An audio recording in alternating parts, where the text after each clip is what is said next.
anyways, she also, Jessica Fern, going back to this kind of group of folks, she talks about kind of like emotional confusion, Mm. where the person may not always be able to tell their own feelings from the partner's feelings. They're empathic, I guess you'd say, right? Have Yes.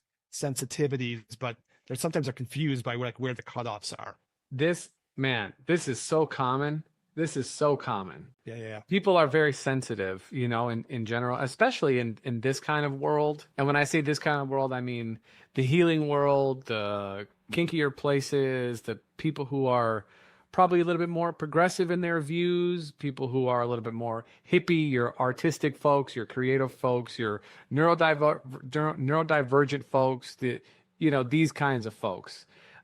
They tend to be very empathic, and I hear it in the clinic. I don't know how much you hear it in the clinic, Eric, but yeah, yeah. people who say they take on other people's stuff and they swear, they're like, but it's not mine, it's not mine, it's not mine. And I'm inclined to believe them, but they're still presenting with it. So whether or not it's quote unquote theirs or not theirs, it's yours now. Yeah, yeah, yeah. You know what I'm saying? And so this, again, the term discernment comes up once again as to, how can you navigate someone else's emotions while still maintaining your autonomy and being, sympathetic to their situation, and sort of what I say, lending out your heart without taking all of your, without taking on the other person's stuff, not knowing how to discharge it, if that makes sense. Yeah, I like the idea of like discernment, which is like a very Buddhist tantric sounding word, right? It has to do with like the fire element, right? Or the fire phase, right? And like that idea of like discernment and fire, like